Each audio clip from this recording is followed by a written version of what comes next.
एक बार थोड़ा सा आपका ध्यान चाहेंगे। हम बात करेंगे किस प्रकार से असाइनमेंट किया जाए। एक विद्यार्थी का जो आकलन है वो आकलन किन किन के द्वारा किया जा सकता है, कौन कौन है जो उस विद्यार्थी का आकलन करेगा। तो आप बताइए कौन कौन इसका आकलन कर सकता है। जो कक्षा में विद्यार्थी है उसके आकलन करने के लिए कौन कौन। बिल्कुल, एक तो वो स्वयं विद्यार्थी, स्वयं विद्यार्थी अपना रोज का रोज आकलन वो कर रहा है। रोजाना वो सुबह विद्यालय गया, प्रार्थना सभा हुई, उसके बाद वो कक्षा में गया, क्या क्या उसे पढ़ाया गया, पूरी दिनचर्या। और अभी बात भी आई थी कि वो विद्यार्थी रोज नियमित रूप से घर जाकर के उन बातों को एक बार दोहराता जरूर है, माता पिता के साथ, उसके भाई बहन के साथ, कि आज कक्षा में ये हुआ, आज चौथे पीरियड में वो सर आए, उन्होंने ये बताया, आज मैम ने हमें ये गेम खिलाया। कई बार ऐसा भी होता है कि आज तो पूरे दिन कुछ भी नहीं हुआ, ऐसी स्थिति भी उस बच्चे के साथ आती है। यानी उसने आकलन किया अपना कि आज मैं जाके आया विद्यालय में तो मैंने क्या क्या ग्रहण किया वहां से, और क्या वो आशा लेकर के आया था विद्यालय में। जब बच्चा स्कूल आता है उससे पहले घर से उसके मन में विचार होता है कि मैं स्कूल में जाकर के ये करूंगा।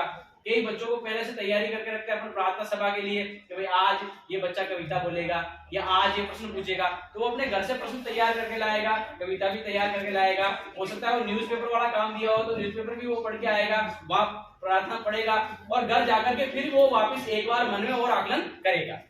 तो ये स्वयं के द्वारा, जो विद्यार्थी के द्वारा आकलन किया जा रहा है। इसके अलावा और दूसरा कौन सा तरीका है जिससे कि वो आकलन करे? कौन करेगा उसका और आकलन? शिक्षक। हाँ, सहयोगी, यानी उसका साथी द्वारा आकलन। जब वो ग्रुप में कार्य कर रहा है, अभी हमने देखा कि अपना जो ग्रुप बना हुआ था, 8 का ग्रुप था, 8 में से 3 साथी चित्र बना रहे हैं, 2 साथी अपना विचार दे रहे हैं, इस प्रकार कीजिए। एक साथी मन में रूपरेखा बना रहा है, अब हमें अगला स्टेप ये होगा। एक साथी ऐसा देखेगा नहीं ये लाइन इधर से नहीं आनी चाहिए थी, ये इधर आनी चाहिए थी, ऐसे होता तो और अच्छा होता, तो उसको मिटाएगा। तो जो साथी के द्वारा भी जो मूल्यांकन किया जा रहा है उसके द्वारा भी वो उन कमियों को उस बच्चे को वही बता दिया जाता है, वो उनमें सुधार करता है। और हम जानते हैं कि एक विद्यार्थी दूसरे विद्यार्थी से बहुत जल्दी सीख जाता है। जैसे कोई प्रश्न है गणित का, एक हमने सिखाया, अब उससे थोड़ा समझ में नहीं आया, जिस विद्यार्थी को समझ में आ गया उसके पास वो बेटा तो पूछ लेगा उससे कि ये क्या हो रहा है, कैसे हो रहा है, तो उसको बताएगा। तो बच्चे से बच्चा जो सीखने की प्रक्रिया है वो और तेज हो जाएगी, वो जल्दी सीख जाएगा उसको। वो बहुत अच्छे इंटरेस्टिंग ढंग से सीखता है। हाँ, उसका तरीका वो ध्यान कर दीजिए, यानी कि वो अपनी भाषा में उसको इस प्रकार से सिखाएगा कि वो बच्चे के लिए स्थायी हो जाएगा, वो भूलेगा नहीं कि उसने ऐसे सिखाया। अच्छा, और कोई आकलन? शिक्षक के द्वारा जो महत्वपूर्ण है, और माता पिता भी है। शिक्षक के द्वारा जो आकलन किया जा रहा है, जो सत्र पर्यंत चलता रहता है, नियमित रूप से रोजाना कक्षा में शिक्षक प्रत्येक व्यक्ति पर, बच्चे पर नजर रखता है कि वो क्या गतिविधि कर रहा है। आज जो कल उसे गृह कार्य दिया गया था वो करके लाया कि नहीं लाया। यदि वो करके लाया, चेक किया उन्होंने और देखा कि किसी बच्चे का छूट गया, तो उससे पूछता कि भाई क्यों नहीं किया तुमने, वो अपना कारण बताएगा कि मैं गाँव चला गया था, या हो सकता मैं भूल गया था, या अस्वस्थ था। तो फिर उसके बाद भी वो सोचे, 1-2 दिन देखेगा भाई ये बच्चा रोज कह रहा है कि भूल गया, तो फिर उसके कारणों को जानने का प्रयास होता है कि ऐसा कौन सा कारण है कि ये होमवर्क कर ही नहीं रहा है। कक्षा में पढ़ रहा है, कक्षा में कक्षा कार्य अच्छा कर रहा है, सब कुछ उसका अच्छा है, कक्षा के लिए उसका व्यवहार भी अच्छा है, लेकिन तब जो वो कारण को जानेगा और उन कारणों के आधार पर फिर वो देखेगा कि ये वास्तविक कारण, जब उसे पता चल जाएगा कि इसके घर पे हो सकता है परिस्थितियां ऐसी हो कि उसे घर का काम करना पड़ रहा हो, घर के काम में ज्यादा सहयोग दे रहा है वो, और उसे समय नहीं मिल पा रहा, अर्थात वो घर गया, उन्हें बस्ते को रख दिया और वापस जैसे ही दूसरे दिन आया वो बस्ते को लेकर के आ गया। ऐसी स्थिति है तो उसके लिए भी उसकी कार्य योजना हमें अलग रूप से बनानी पड़ेगी। उसको कक्षा में किस प्रकार हम पढ़ाएं। क्या और कोई है आकलन करता इसके अलावा? अभिभावक। बिल्कुल, अभिभावक भी अपने बच्चों का आकलन नियमित रूप से करते हैं। जागरूक अभिभावक उसकी कॉपी देखते हैं, और जब वो देखते हैं कि 2-3 दिन हो गए कॉपी नहीं जाची, तो वो उस बच्चे से पूछते हैं कि बेटा ये तो तेरे यहाँ पर पहले साइन किए हुए थे, अभी तक क्यों नहीं जांची कॉपी। तो बच्चा बताएगा कि सर मैडम स्कूल नहीं आए, छुट्टी पर थे, या आज वो पढ़ाने में रह गए, कोई ना कोई कारण वो जरूर बताएगा। और जब वो उससे रोजाना प्रत्येक विषय के बारे में अभिभावक पूछते हैं तो बच्चे को भी ये रहता है कि मैं रोजाना प्रत्येक विषय के बारे में अपना काम करूं। यदि वो होमवर्क नहीं किया उसने तो भी अपने को पता चल जाएगा, शिक्षक ने उसमें कॉपी में लिखा है इसका घरे घरे अधूरा है तो भी हम उससे पूछेंगे। अर्थात ये सारे मिलकर के स्वयं, साथी, शिक्षक, अभिभावक सभी उसका आकलन करते हैं और इस आकलन के आधार पर ही शिक्षक जो अपनी रूपरेखा बनाता है, अपनी कक्षा की जो लेसन प्लान उसने बनाया है, हो सकता है लेसन प्लान कक्षा के लिए नहीं बना करके वो एक ग्रुप के लिए बनाए कि जो हमने कल बात की थी, एक ग्रुप में ये बच्चे आ रहे हैं जिन्होंने स्तर को प्राप्त कर लिया है, जो बिना सहायता के अध्ययन कर रहे हैं। दूसरा ग्रुप हमने कहा कि ये सहायता से अध्ययन कर रहा है, पढ़ पा रहा है। ऐसा ग्रुप भी था कि सहायता करने के बाद भी वो उस स्तर तक नहीं पहुंच पा रहा है, तो उनके लिए शिक्षक के अपने रूपरेखा, अपने उस आधार पर उनके लिए अलग अलग शिक्षण की रूपरेखा बनाएगा, अपनी पाठ्य योजना अलग अलग होगी कि उन्हें किस प्रकार से उस कक्षा के स्तर पर उनको लाया जाए। तो ये थे आकलन के, जो अपन ने बात की कौन कौन आकलन करेगा। और आकलन करने के बाद अब जो वहां पर कक्षा में शिक्षक के द्वारा अब उनको ग्रुप में कार्य करवाना है, और एक सबसे महत्वपूर्ण होती है गतिविधि।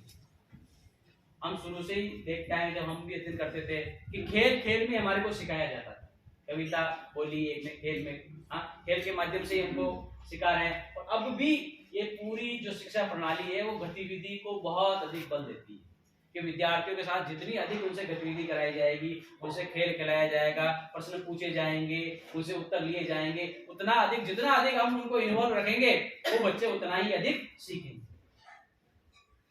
और कौन सा तरीका है कि उन बच्चों को हम इस सारी कक्षा के अंदर, जैसे उसका कई बार ऐसा होता है कि बच्चा बैठा तो यहाँ पर है, हम उसको पूछते हैं, हाँ हाँ कर देता है, फिर थोड़ी देर बाद उसका ध्यान भटक जाता है, पीछे वो घर पे कोई उसको बात याद आएगी, या घर पे कोई ऐसा भी हो सकता है कि परिवार की कोई समस्या हो उसके लिए, जिससे वो बच्चा अपने से जुड़ नहीं पा रहा है। तो इन सारी परिस्थितियों में हमारा एक ही रहता है इसके अंदर कि हम उस विद्यार्थी से जितने अधिक जुड़ेंगे और जितना अधिक हम उनसे इंटरेक्शन करेंगे उतना ही हम उस विद्यार्थी के लिए लाभदायक होंगे, उसका आकलन अच्छी तरह कर पाएंगे, उसको अच्छी तरह हम शिक्षा दे पाएंगे। तो अब ये इसके बाद देखिए, ये तो था अपना आकलन का, एक तो व्यक्तिगत अधिगम आकलन और समूह वाला, और एक साथी के द्वारा। इस आकलन को करने के पश्चात एक अवलोकन भी शब्द आता है।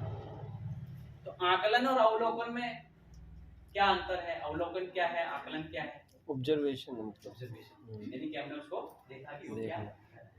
एक तो होता है कि स्वतः रूप से उसको कार्य करने दिया जाए, हम उसमें हस्तक्षेप नहीं करें। हमने जैसे ये काम आप कर रहे हैं तो आप उसको केवल देखें, अपनी तरफ से उसके कोई विचार नहीं डाला, जो वो कार्य कर रहा है स्वतंत्र रूप से, उसको आपने कार्य दे दिया, एक बार पहले उसको समझाया कि उसकी भूमिका समझाइए कि इस प्रकार आपको कार्य करना है, तो उसको स्वतः रूप से करने दें। एक ये होता है कि हम उसके साथ ही जुड़े, यानी हम उसके पास बैठ गए बिल्कुल, और प्रत्येक बात पर उसका मार्गदर्शन करें।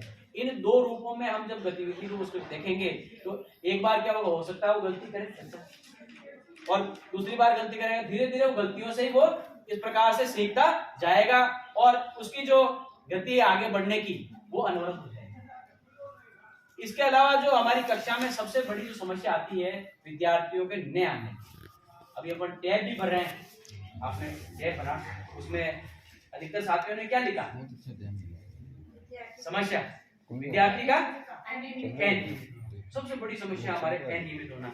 फिर हम देखते हैं दूसरा कारण हमने क्या लिखा है, स्तर का कमजोर होना, यानी हम सबकी जो सामूहिक रूप से जो आकलन का तरीका जिसमें हमने आकलन किया है और हमने पाया है कि वो सारी कॉमन समस्याएं हैं सभी के लिए, वो है कि अनियमित है, और उसके बाद में वो कमजोर है, और उसके बाद में हमने तीसरा पॉइंट भी लिखा हुआ। तीसरा पॉइंट हमने क्या लिखा उसमें? गैर, बिल्कुल सही है, गैर शैक्षणिक कार्य की वजह से भी हम उसको उतना समय नहीं दे पा रहे हैं जितना हम उनको उस विद्यार्थी के लिए निर्धारित किया गया समय, जब हम उसको उतना दे ही नहीं पाएंगे समय, हम उसको अध्ययन ही नहीं कर पाएंगे तो हम कैसे क्या उसका आकलन कर लेंगे और क्या उसका परिणाम निकलेगा। अर्थात ये मोटी मोटी समस्याएं जो हमारे विद्यालयों में आती है तो उनका निराकरण कैसे किया जाए।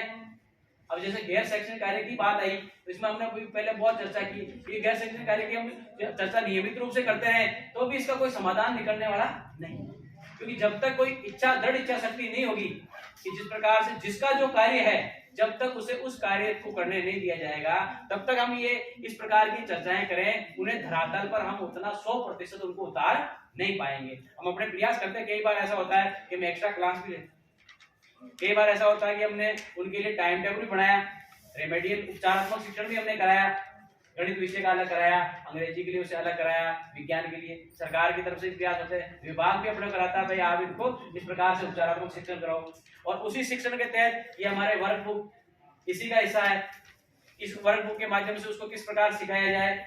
इन सभी सतत प्रक्रियाओं का जो मूल आधार है वो हमारे इस आकलन पर निर्भर करता है। यानी अगर हमारा आकलन सही हो गया, बिल्कुल सही हमने आकलन कर लिया तो हम अपनी सारी रूपरेखाओं को धरातल पे उतार पाने के लिए सक्षम होंगे। और यदि हम आकलन ही नहीं कर पाए, कई बार ऐसी स्थिति होती है जैसे हमारी बच्चों की क्लास 100 की है, 100 बच्चे हैं और समय तो वो निर्धारित ही है 40 मिनट का 35 मिनट का हमारे पास कालांश है, तो उस स्थिति में हम कैसे प्रत्येक बच्चे तक पहुंचे।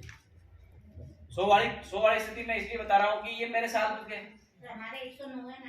ये देखिए अब 109 बच्चे वहां पर है तो उन 109 बच्चों का आकलन कितने समय में हम कर पाएंगे भाई। एक साथ तो एक दिन में तो हमने 109 की यदि हम उपस्थिति लेने लग जाए, एक एक बच्चे का नाम बोले, हाजिरी बोले उसकी, तो भी हमारा काफी समय उसमें निकल जाएगा। जो मतलब 7वीं क्लास में 107 बच्चे, 8वीं क्लास में 103 एक ही सेक्शन होगा, सेक्शन भी एक